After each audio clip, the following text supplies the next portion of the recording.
You're listening to The Murder in My Family, brought to you by AbJack Entertainment. Be sure to check out some of the other great true crime podcasts from this network, including Missing Persons, DNA ID, Scene of the Crime, Malice, and 3 Men and a Mystery. All of these podcasts are available for you to binge on right now, wherever you listen to podcasts. Subscribe where you're listening to this podcast so you don't miss an episode.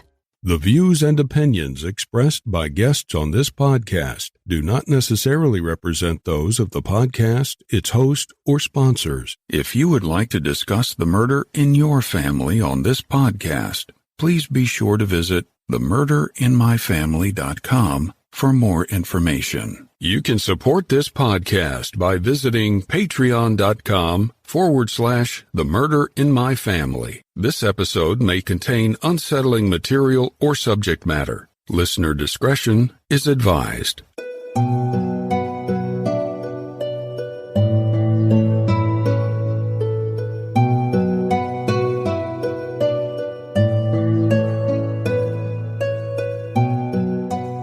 Thank you for joining me for episode 78 of The Murder in My Family.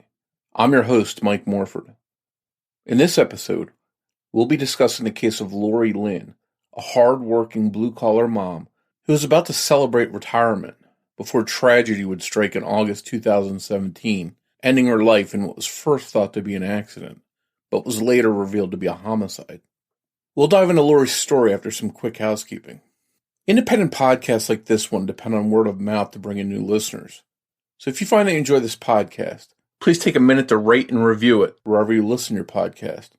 And be sure to introduce a friend of the show and invite them to listen. With your help, The Murder in My Family can continue to grow and reach a new audience. To learn more about the show or the cases we discuss, please visit themurderinmyfamily.com. You can also find us on Twitter with the handle @MurderInMyFam, or by searching for the Murder in My Family podcast on Facebook. If you'd like to support the show through a Patreon donation, it's always appreciated, and you can do so by visiting patreon.com/the Murder in My Family. Benefits of supporting the show on Patreon include early access to ad-free episodes of the show, plus bonus content not heard in regular episodes. Support may also include thank you cards, stickers, and more. If you prefer to, you can also support the show through a PayPal donation by visiting paypal.me/the Murder in My Family. In each episode, I'll give shout-outs to any new supporters. And thank you to all of the supporters that generously donate to help keep the show growing and improving. One last note. Please consider supporting any of the sponsors that you hear on The Murder in My Family, the way that those sponsors support the show. It's with our sponsors' support that the show can go on and continue to provide a platform to share these stories with you in every episode. Thank you. And now on with the show. Lynn, or Lori as she was known to most people, was born on April 25th, 1957. She lived all of her life in Ohio. She graduated from Liberty, Ohio's Liberty High School in 1975, and then attended Youngstown University, and eventually settled in Ravenna, Ohio. She was known to all as an upbeat and friendly person, and her colleagues viewed her as a hard worker. Her daughter Samantha remembers her mother hurrying to her volleyball games still covered in dirt from her job. Her daughter Corey refers to her mother as their family's backbone. Lori showed up dedicated to the job, whether it was construction or contributing to the well-being of her family's lives. Present, loving, dedicated, and open. These are just a few ways that Lori's been described. Lori started out planning to become a bookkeeper or an accountant, but changed her career path. She was an ambitious woman in a male-dominated career. She worked for a very long time digging ditches and grading roads.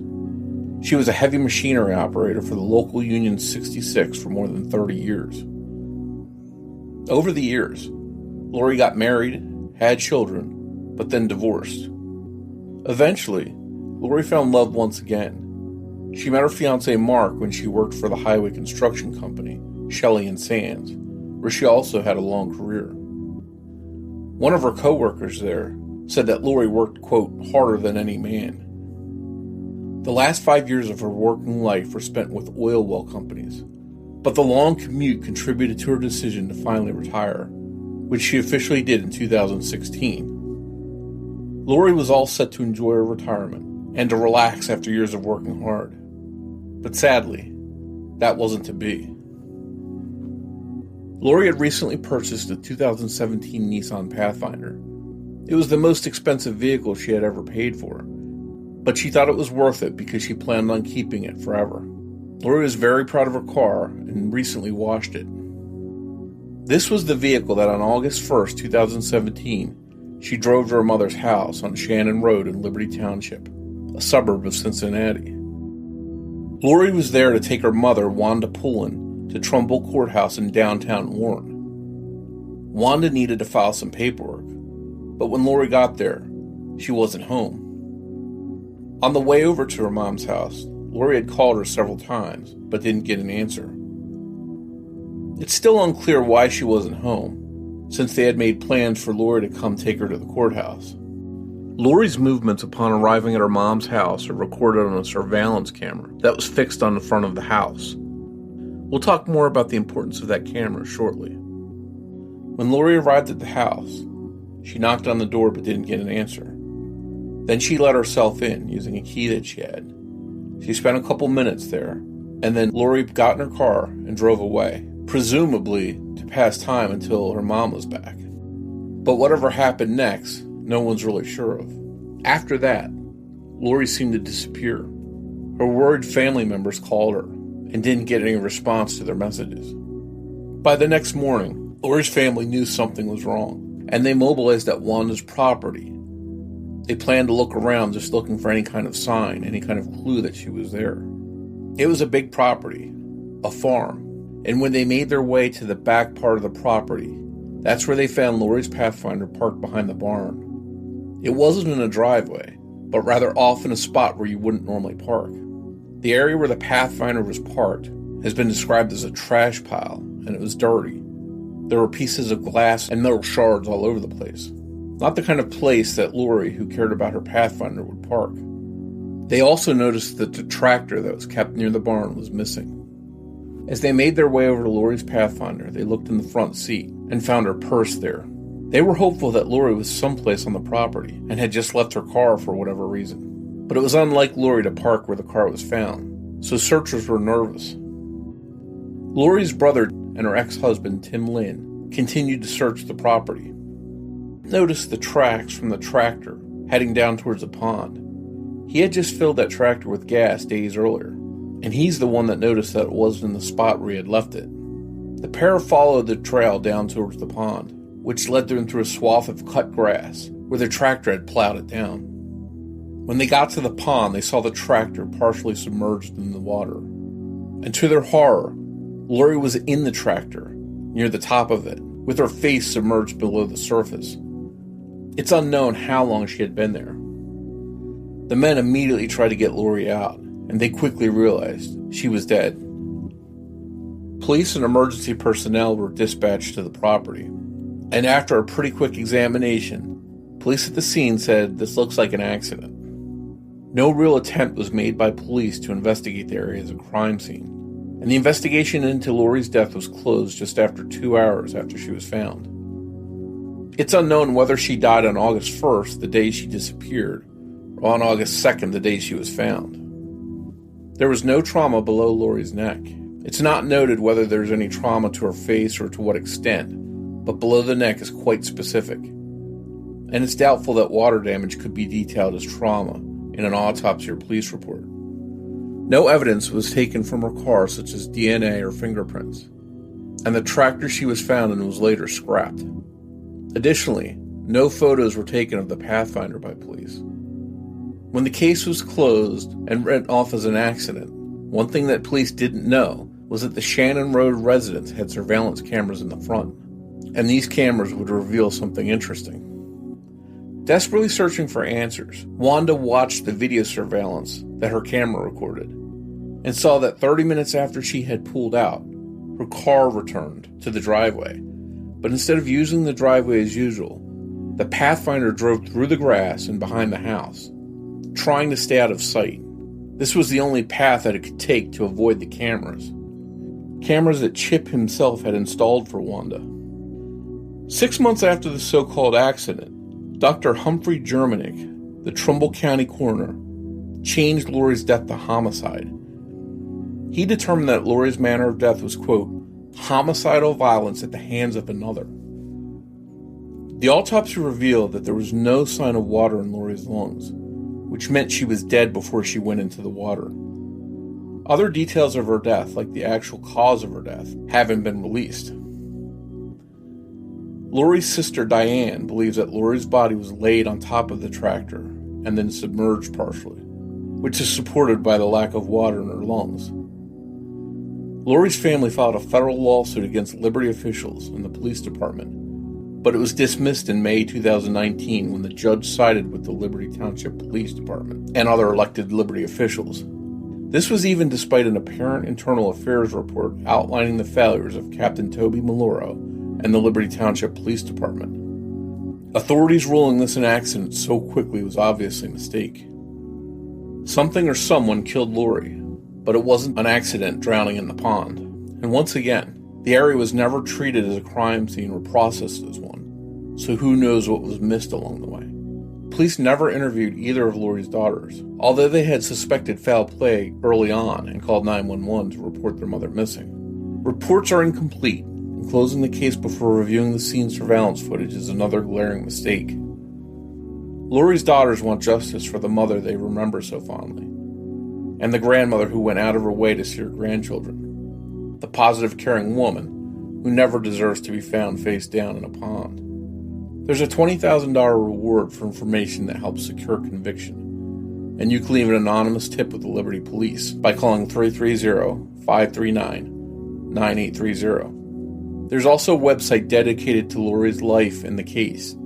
It's called WhoKilledLoriLynn.com. Lori's daughter Samantha sat down with me to discuss her mother's tragic and mysterious death. That conversation is coming up in just a moment. Hey everyone, with a brand new year, a lot of us are hoping to make this year an even better one than last. But for some of us, that's easier said than done, because often, things that were weighing on us don't magically leave us with the change of a calendar page. But the good news is, there is help, and that help is called BetterHelp. If there's something that's interfering with your happiness or preventing you from achieving your goals, then BetterHelp Online Counseling might just be the right solution for you. BetterHelp will assess your needs and match you with your own licensed professional therapist. You can connect in a safe and private online environment. It's so convenient, and you can start communicating with a counselor in under 24 hours. This isn't self-help. It's professional counseling. Send a message to your counselor at any time. You'll get timely and thoughtful responses. Plus, you can schedule weekly video or phone sessions, all without having to sit in an uncomfortable waiting room. BetterHelp can assist you with so many things, from depression, stress, and anxiety, to family conflicts, sleep issues, and more. Anything you share is confidential. And while BetterHelp isn't a crisis line, it is convenient, professional, and affordable. In fact, so many people have been using BetterHelp that they're recruiting additional counselors in all 50 states. I want you to start living a happier life today. As a listener of the Murder in My Family, you'll get 10% off your first month by visiting BetterHelp.com/family.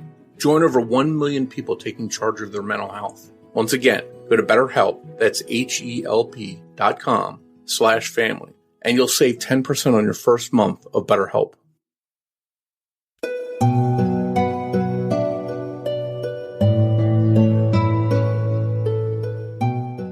Hi, Samantha, and thanks for coming on the Murder of My Family to discuss your mom's case with us.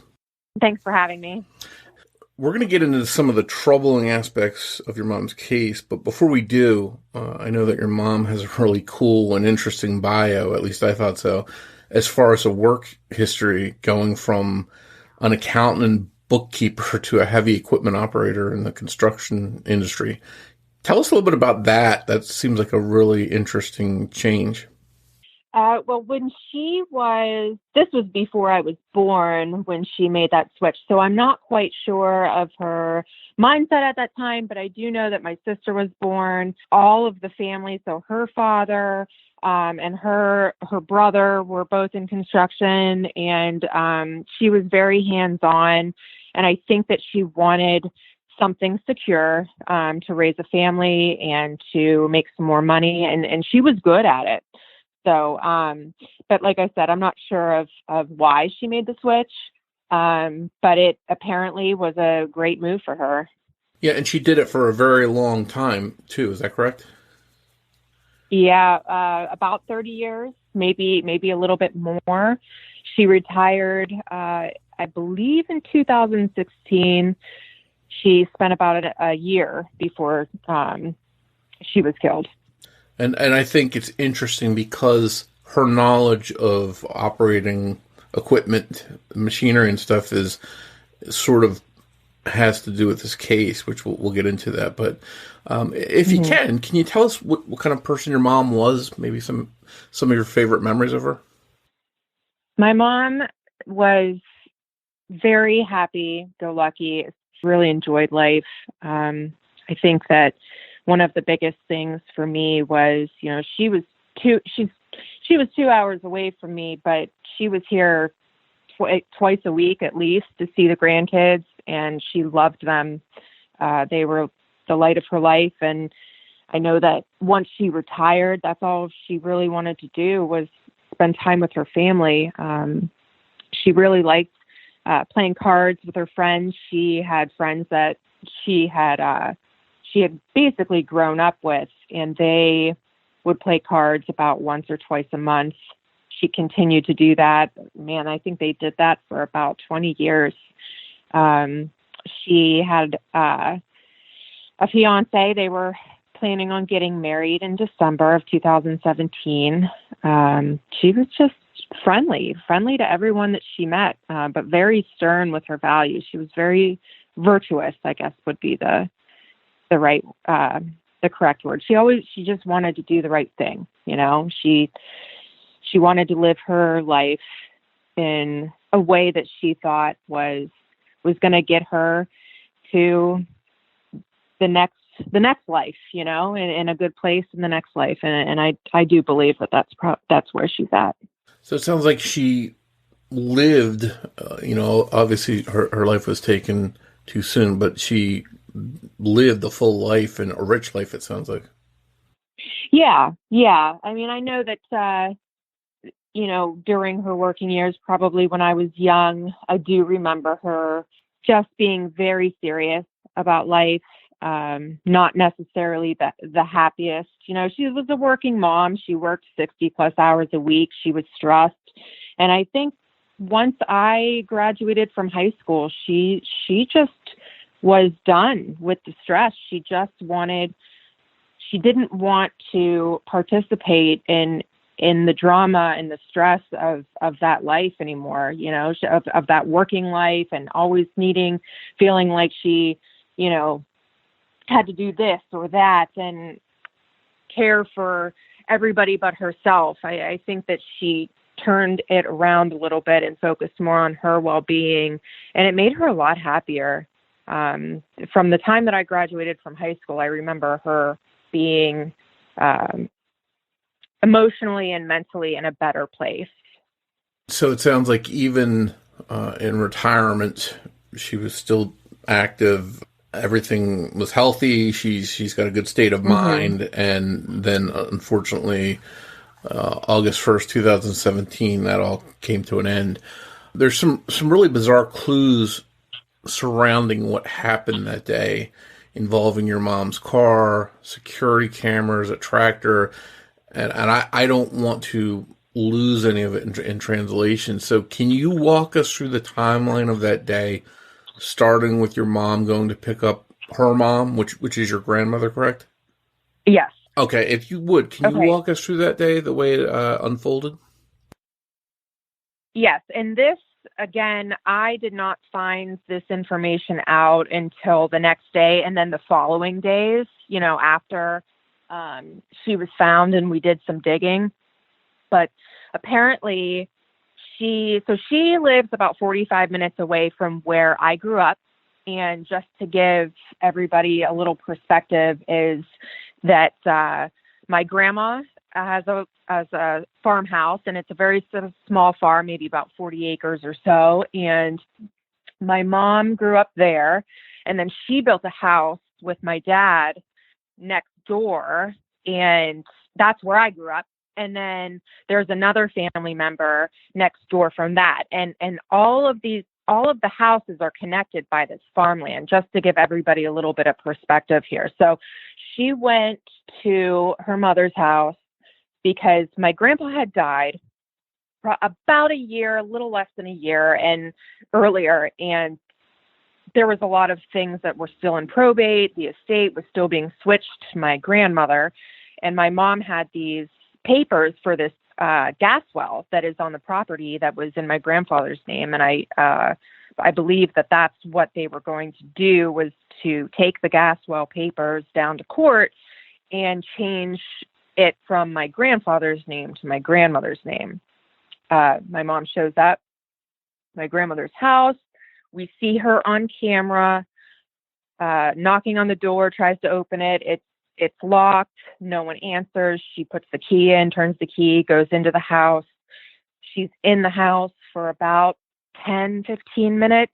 I can't remember exactly at this point, but so no one's there. She comes back out of the house. We see her get back into her vehicle and she drives down the driveway. And that is the last time that we actually see my mother on camera. And I'm glad that you hit on that, because I was going to ask you about that surveillance, whether she was actually seen, but according to what you're saying, she was seen going into the house, making it in there okay, and then making it back to her car okay. Right. So what happened here and this is about 12:30ish in the afternoon. What happens from 12:30 to about 1:15 is all speculation. Okay. So I'm not going to get into that just to protect the integrity of the investigation. But at 1:15, we see her car traveling around the farmhouse, around the back of the yard, and going from the side of the house through the grass, mind you, all the way up towards we have this huge barn back there, all the way up towards the barn, and then the car disappears. And her car was actually found on the far side of the barn, and it was parked on top of, it was my grandpa's old burning pile is what it was. And that's where her brand new 2017 Nissan Pathfinder was parked. This route that you're describing, it's not a route you're supposed to drive on. This is like almost like someone's four-wheeling across this area, I take it? Correct. So it actually took us, I want to say about 4 or 5 days. I mean, we watched this video. There was a few of us, a few family members that watched this video, and we watched it and watched it and watched it about, hundreds of times. We watched this video, and it took a long time for us to catch the car because, we did WKYC from Cleveland News. They did a news segment about it, and they did show the car, but they had that thing slowed down by like 50 times because when we initially saw the car going through, it was like a blip of white. I mean, we had to rewatch it to actually even see that it was my mom's car. It was driving that fast. Okay, that's what I was going to ask you, if it was racing or if it was because it was just at a bad angle, but it sounds like the driver, whoever that happens to be, was going really fast. Yes. And the way that the car went, it was very obvious that the car was avoiding the cameras. Very obvious. Now that's important. You bring up a good thing, and I wanted to make sure I asked you about this. The cameras only recorded part of the property, correct? Correct. And that would be the front part, more of the house area, as opposed to the area where the car was driving? So it's a long gravel driveway when you're turning in from the road, and you'll see the front of the house, and the cars won't come into the view of the camera until you are almost fully down that gravel driveway going towards the driveway, the actual cement driveway, which is facing the back of the house and the the barn and all of that stuff. So there was 2 cameras, and they were both facing towards the field, towards the farm. They are not facing towards the road. And if anyone needs to see a visual of this, there are some things on our website that will explain it, give a little bit more perspective about, those camera angles and where the cameras were, and the route of the car too. Yeah, and I think that's important in this case, because it's the property itself is almost like a character in this story of there's things going on in different areas of it. There's barns there. How many barns are on the property? So there's one really big farm barn with the rounded top. That's like completely metal, just like an old farm barn. Then there's another, like a shed that is next to that. And then in front of those 2 things would be the 2-car garage that the cameras would be facing towards. So there's a few different, things that they used as sheds, that were off of the house. You talked about the security, where it's at, and if someone's trying to avoid it, like it seemed like they were, the way they were driving, how many people knew about that security system? Is that something like a stranger would know about, or a select group of people would know that the house has security cameras? Yeah, I would assume that it would only be a few different people. Her brother is the one that had the cameras installed. So the installation guy would probably know. Her brother would know. Maybe his wife would know. But I knew where the cameras were. So just a few people that were close to my grandma probably would know. Again, we're sort of jumping. We're putting the cart before the horse, because you found out all of this stuff after the fact, sort of. But on that day, before you had any idea of looking at the footage, when did your family know something's wrong, that your mom's not where she's supposed to be, or she's missing? When did that happen, and what did you guys do at that point? So her fiance had a long day at work. He came home. He saw a list, like a to-do list on the counter. It said walk, car wash, and mom on it. So, assuming that is my grandma. And so he didn't think anything of it. It came dinner time. She wasn't home. He figured that she stayed with my grandma. And the later it got, the more worried he got. And when it started to become like 11, 12, 1, that's when he got really worried. And those hours in the morning were where he started calling everyone to find out if she had stayed over with me and the kids, or, called my grandma's house to see if she was still there, things of that nature. So it started pretty much in those wee hours of the morning. It was out of character for your mom to just drop off the radar for hours and hours.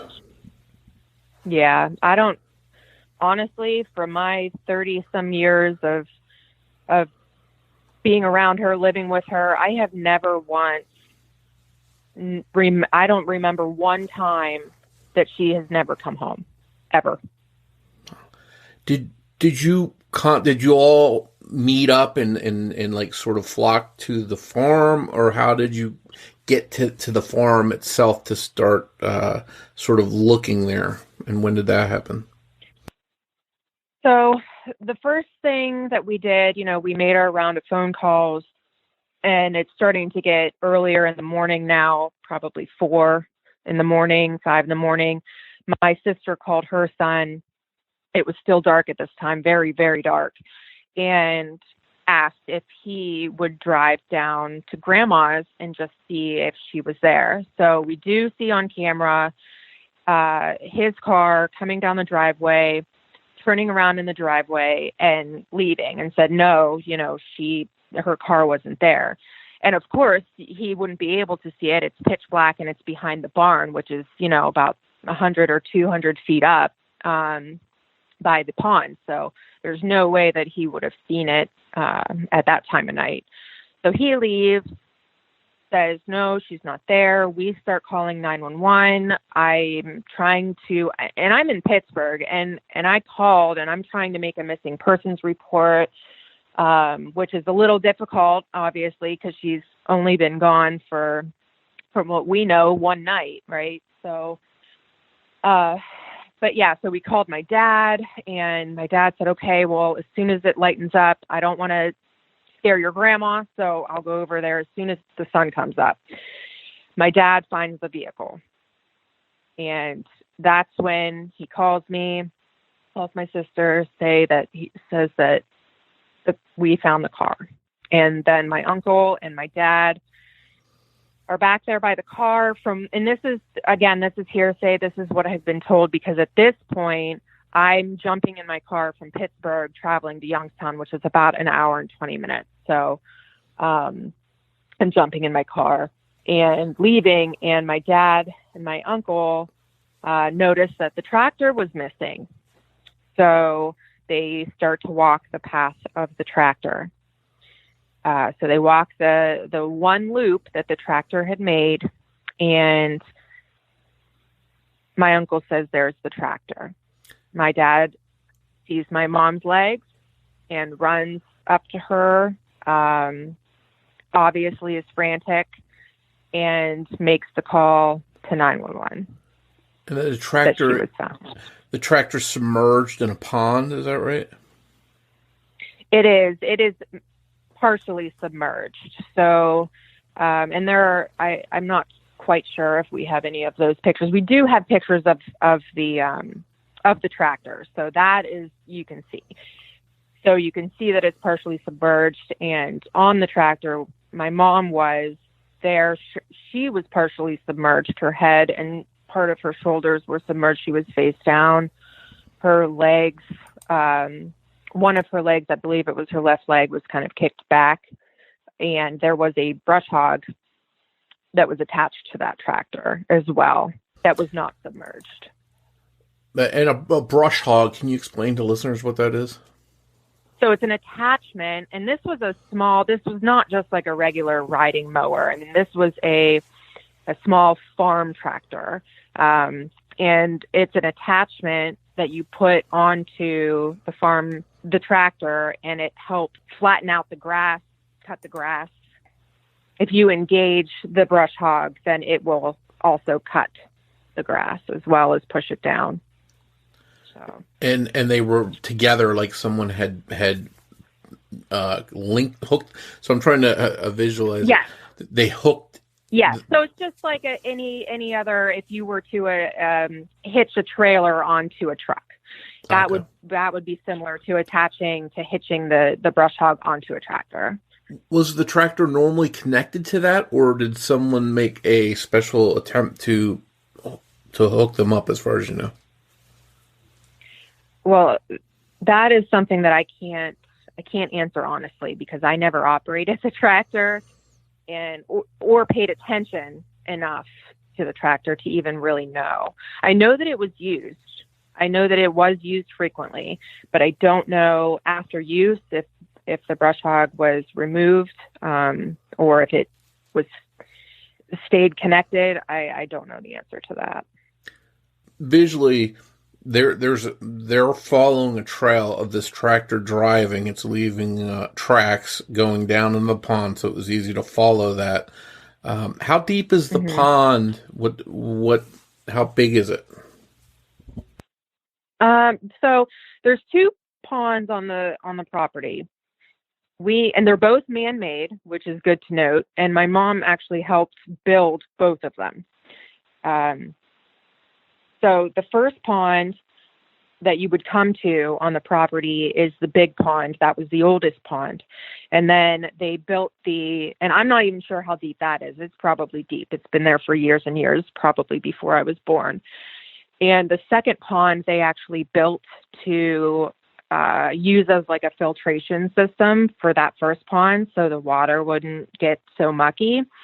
And that second pond is probably about 10 feet deep. I could be wrong, but it was pretty steep. So when the tractor went down, I mean, it was down at like probably a 45-degree angle, and it was down in there. It was submerged up to the steering wheel, just about 8 to 10 feet, maybe.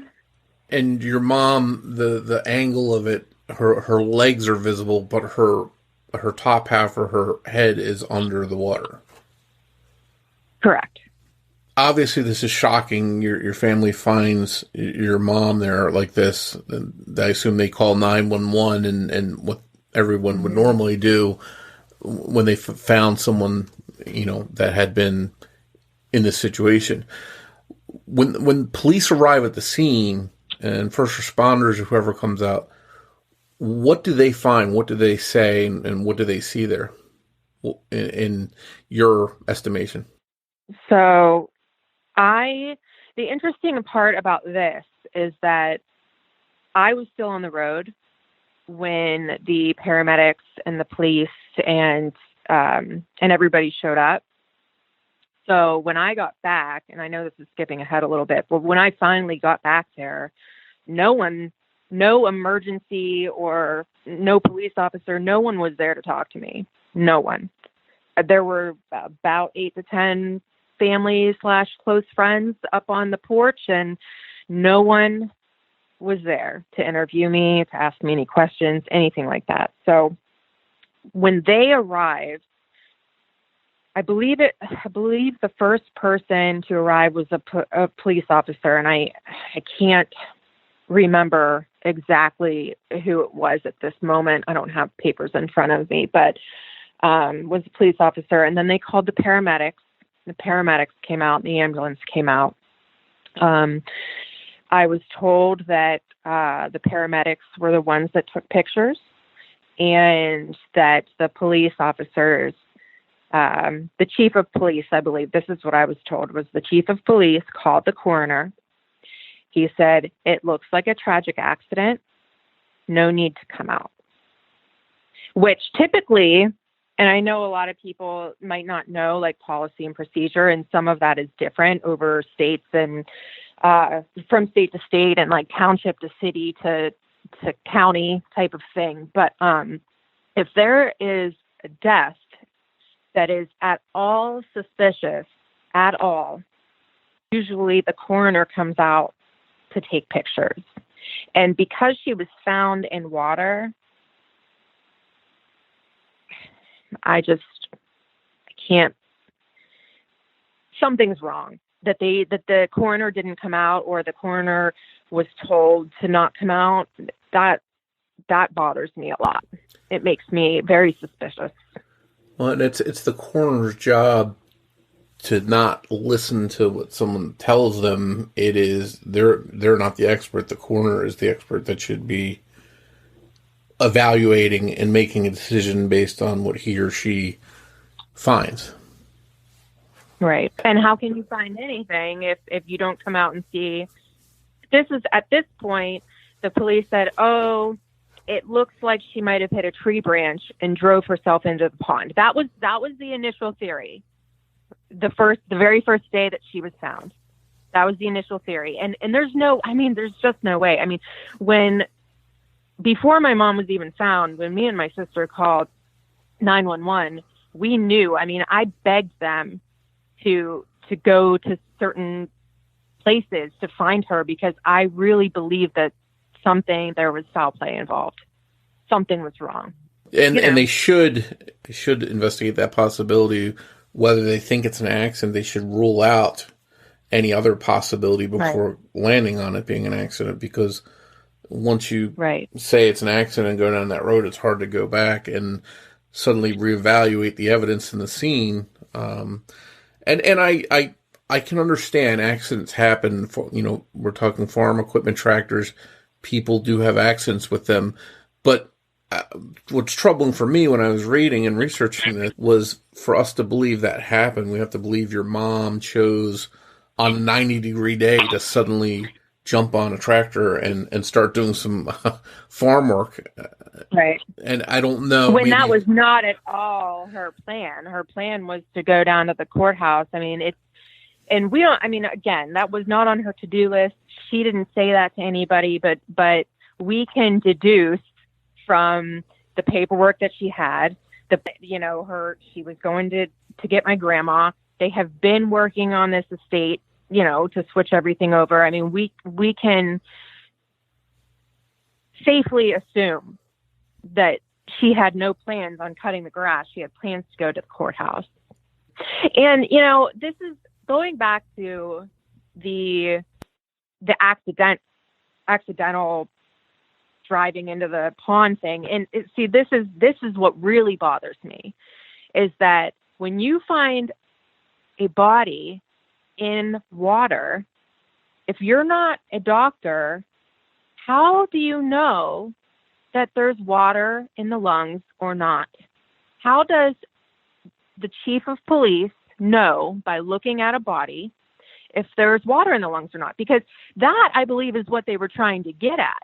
Like, oh, she hit a tree branch, she drove in, and then, it knocked her out, and then she drowned, is really what theory they were trying to make everyone believe. And honestly, once the chief said accident and reported that to the news, the whole town thought it was an accident, when that was never, ever, the coroner never ruled anything an accident.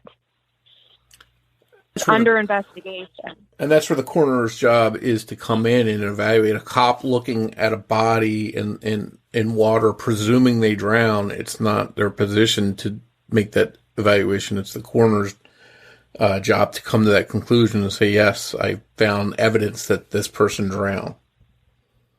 Right. Also, to rule out, obviously, if she was killed before and placed in the water, then they should be able to determine that as well. Right.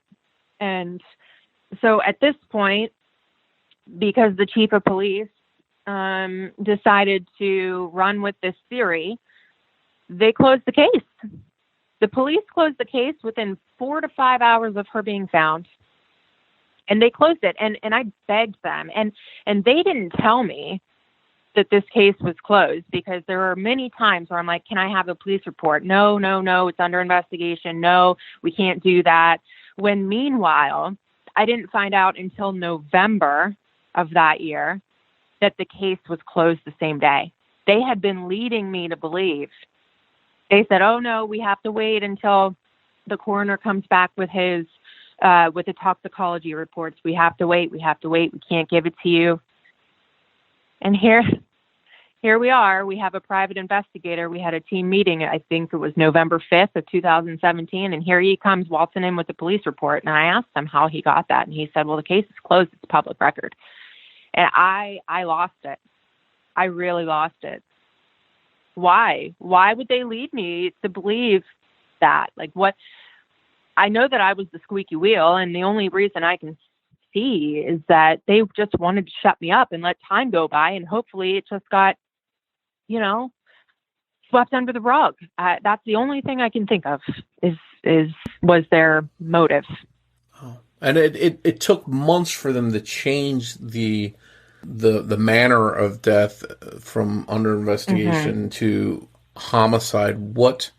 And I think part of it, if I'm not mistaken, is eventually some of that stuff on surveillance, is that what led them to say, okay, this may actually be a homicide? How did that change to homicide? So we actually told the police that we had video evidence, and they never watched all of it. So at this point, what they say, they basically told me there's not much we can do until the toxicology report comes out. So I am calling the coroner, every Friday. Hey, how is everything going? Is it complete? What do you think? Here's some information that we found. 7 months go by. The coroner finally rules it a homicide, and then the police reopen the investigation. as a homicide. So it took 7 months. And if it weren't for the coroner actually ruling it a homicide, they would have never reopened it. And so the manner of death is changed to homicide. Was there ever a cause of death established? On the death certificate, it said homicidal violence at the hands of another, which is apparently very rare for a coroner to write. But apparently there wasn't enough for him to say one way or the other.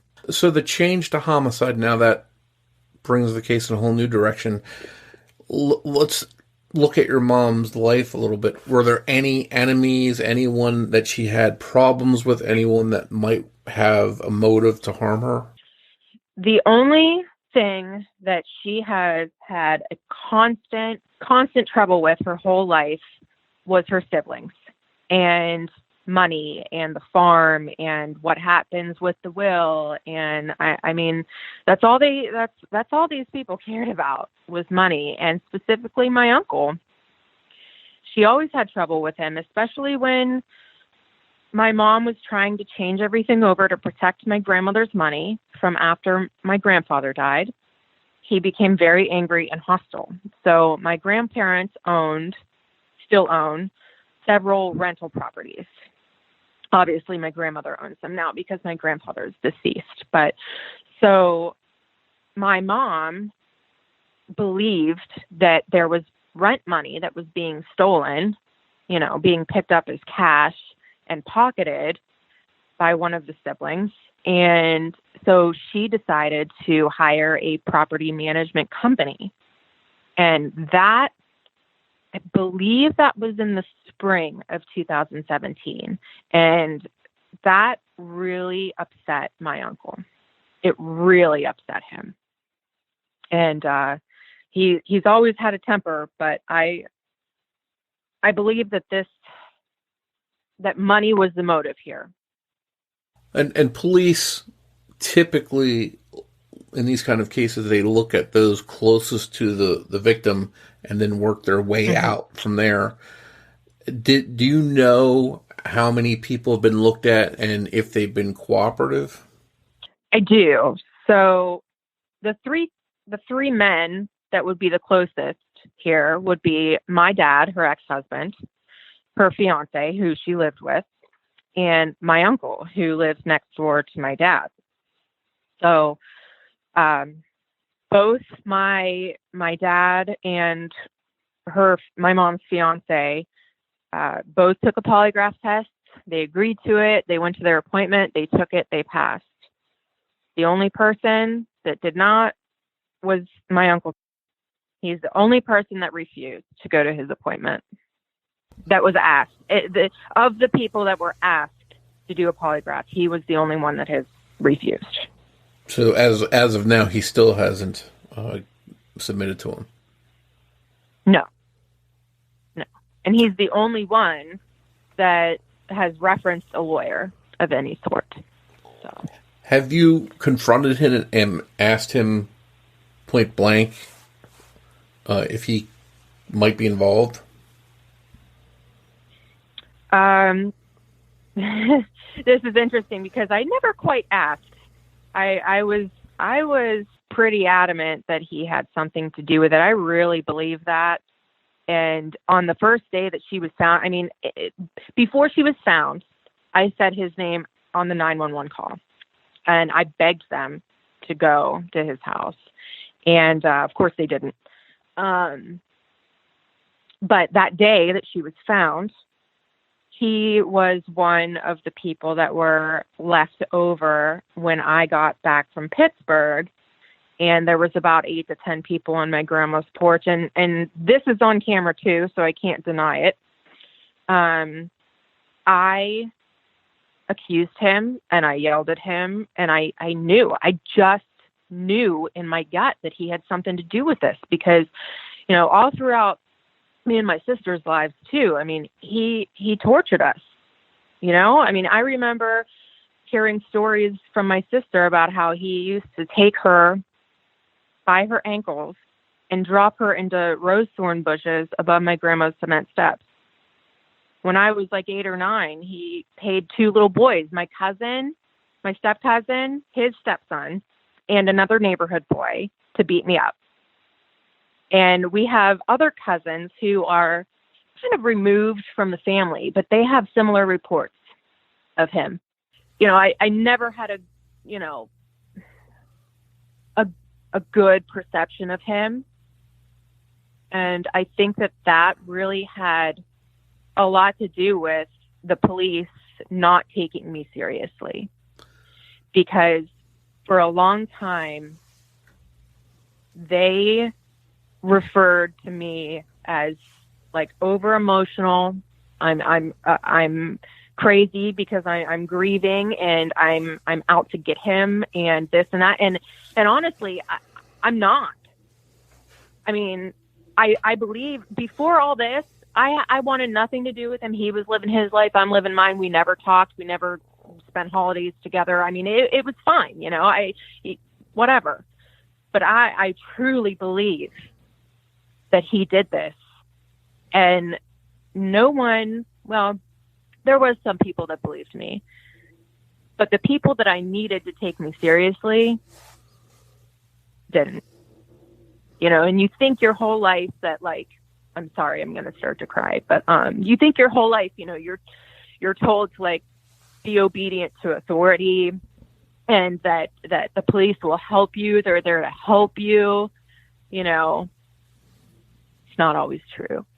And they did not take me seriously. And it was a very suffocating experience because I felt like I was very alone, very alone.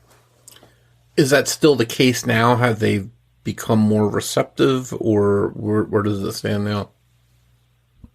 So we do have an investigator from Liberty Police Department. His name's Ray Buhala, and he has done a lot. From that 7-month mark on, he's worked with us. He's listened to me. He's listened to me cry. He's listened to me vent, and my opinions and things of that nature. And I do believe that he wants to get this thing solved. I really do. And it's just unfortunate that the rest of his comrades didn't leave him in a good place for him to get this thing solved. I mean, they let 7 months go by, and we tried to preserve as much evidence as we possibly knew how to do as civilians. I mean, we only know so much. This is the first time that we had to do this, hopefully the last. Yeah, I mean, we hired a private investigator who is retired FBI, and he did wonderful work for us those first 7 months. And we did the best that we possibly could. And we turned everything over to Detective Buhala. And like I said, I mean, he's willing to work with us. He's still investigating this. It's still an open investigation, and we're still pushing to get this thing solved. And I think maybe part of the mystery that might hold the key is perhaps that 30 to 45 minute window when your mom left, and then the car was caught again coming back in on surveillance. And I know part of there's some things you can't discuss because you don't want the integrity of the case to be damaged, which obviously is important. You don't want to do that. Is there anything you can say as far as do you believe that something that happened during that window might be related to what ultimately happened to your mom? Yes. So in my mind, and I guess this is going to be an open-ended question to your listeners to kind of maybe dig into some information and answer this on their own. But there were 2 people, 2 houses close to my grandma's. That's my dad and my uncle. And she could walk to both. And if she was not at that house, where do you think my mom would go looking to find her? Has to be one of those 2 places, right? So, yeah. I mean, if she again, and I guess this is where the limitations of whatever footage is there would show. Can you see the other houses where she could have gone, or they're out of range of the surveillance? Well, that's an interesting question, because it was August, and there was lots of foliage, lots of trees and bushes and whatever. So, but there is a very small view of my uncle's driveway, and we are working on solidifying some information from these surveillance tapes. So I don't want to say anything that is not a fact to protect myself. Sure. And is there any help that you need from maybe someone that's involved in enhancing video footage? Is there anything that your team could use to do that, or do you have that handled, do you think? Well, there are some things that we might be able to, and like I said, we have some people on our team, some things at our disposal, but to have this videotape forensically evaluated would be a huge help, because we can only see what we can see with our naked eye, and I can use my computer to slow it down as much as I can, but we don't have any special software my mom's windows were tinted, but I wonder, is there any chance we could see like a silhouette of someone driving her car? That would be interesting to find out if there's new technology out there that could do that. Yeah, we're not in any position right now to deny any help. And I would be open to anybody that could offer anything, any sort of help. And you made me think of one thing that I didn't ask you earlier. So you mentioned the tint, being able to see into the car to see if obviously someone else might have been driving the car. Was there any indication about the driver's seat being in its normal position or being different than your mom normally would drive with? It's a good question, but I don't know if we would even know. Well, it was a new car, so we might have been able to tell. I don't know if we did that. Because, sometimes in newer cars, all you have to do is press a button and it's like passenger or driver number 1, driver number 2, and it automatically would go to whatever settings that driver put their chair at. But I don't know. There was a while there that we were just like, don't touch it. Don't touch the car. We need to preserve this vehicle because we know that the police aren't going to do anything with it, but we need to preserve it. So when we get the money to do that, fortunately though, the State Bureau of Criminal Investigation did step in and they did forensically evaluate that car. Now, I'm not privy to that information because it's an open investigation. So I do have, a lot of information that we've collected and that, we've worked with the police and our FBI, our retired FBI investigator has come across. But ever since that 7-month mark, a lot of the things that the police and that Bureau of Criminal Investigation in the state of Ohio, a lot of those things that they did, I'm not privy to. Yeah. And you can't be faulted for not knowing about like the seat or other things because you're not professional investigators. And that's where I think early on having the police come in and just, rather than jumping through the easiest conclusion, look at the scene and what does that tell them? If your mom, for example, is 5 feet tall and the seat is all the way back to a position that she couldn't drive, and then it's safe to say that someone else probably drove the car, and that we see that frequently in a lot of cases. So that's something, little things like that, the police could help early on to look at that stuff and instead of jumping to easy conclusions. And we do have photos. I remember that day, that first day that she was found. We didn't want to touch the car, but we did take pictures of the inside where everything was sitting. And so I could, if I look back, I could probably see that driver's side seat to see if there was any, enormous change. I wouldn't know whether it was a couple inches, but if it was a pretty big change, because my mom was only 5'6", 5'5", so yeah. I could probably see. And again, those are the little things that professional investigators should have done or could have done early on, and instead of you trying to do it, years later now. But you mentioned the website. You mentioned having information on there and photos and background information about the case and stuff. What is your website, and what can people find there? Can they leave you tips or things like that on there?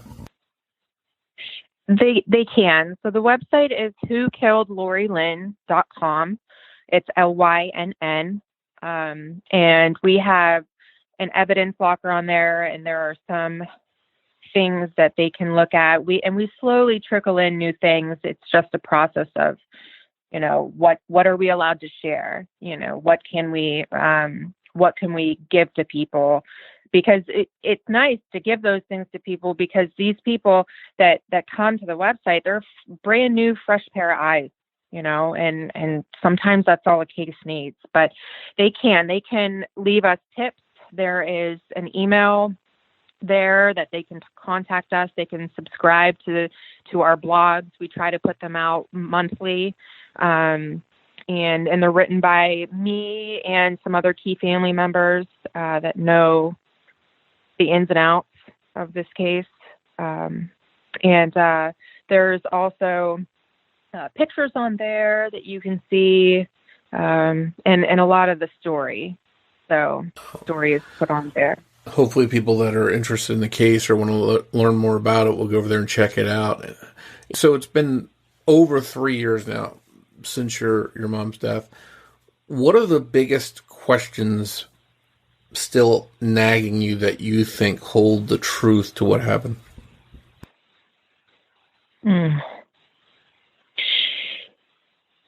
It's hard because I've formulated so many theories in my mind that I feel like I've answered those for myself. I guess it's part of the healing process a little bit. I kind of have to be okay with not truly knowing, but,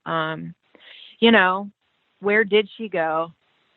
Whose house did she go to look for my grandma? And what happened there? What happened? Because I'm not truly sure if she was killed on my grandma's property. It might have happened elsewhere. Wherever she went, I wonder what happened there. I also wonder, is there some police corruption? Yeah, this is a small town outside of Youngstown, good old boys club. And I really wonder if the person who killed my mom knows something or has connections to the old chief, maybe somebody else in the police department. I just wonder why this was not investigated. I made it very loud and clear that it should have been. And they just closed it like it was nothing. So I definitely wonder, why? Why didn't you take me seriously? And I don't think it's because I was being out of line. I think it's because they didn't want to have this thing solved. There is a reason. There's a reason why someone in that police department didn't want it solved or didn't want it investigated. So those are my lingering questions. Yeah, that's got to be a lot of weight to carry for years, not have that information. But hopefully somehow through your work, private detectives' work, and anything that the police develop, that you will get some answers and that the case is solved. I hope so for your family's sake. But I really appreciate coming on to bring awareness to your mom's case, and thank you for allowing us to talk about it and get to know her a little bit better. Well, thank you for having me. I think that the more we get the word out there, and I know that there's other families struggling just like us, and the more help that that our family can get and these other families can get, we need justice for our loved ones. And sometimes a little piece of information you might think is insignificant might just help here. So I hope everyone can check out the website, and attached to the website is my Instagram. I share a little bit more on my Instagram, so you might get some of those rumors might be cleared up in my Instagram, and I hope everyone gets a chance to look and subscribe, and I appreciate everyone listening. Go out, and everyone out there, go out and check out the case. It's very fascinating, and it's very, you've done a good job sort of compiling everything and putting it there. So hopefully people will check that out. Again, I appreciate you for your time, and hope you get your answers that you deserve. Thank you. Thank you once again for joining me for this episode of The Murder of My Family. I'd like to thank Sonny Landon for writing and research assistance in this episode. I'll be back here soon with an all-new episode of The Murder of My Family, and I hope you'll join me. But before you go, remember that every murder victim means something to somebody.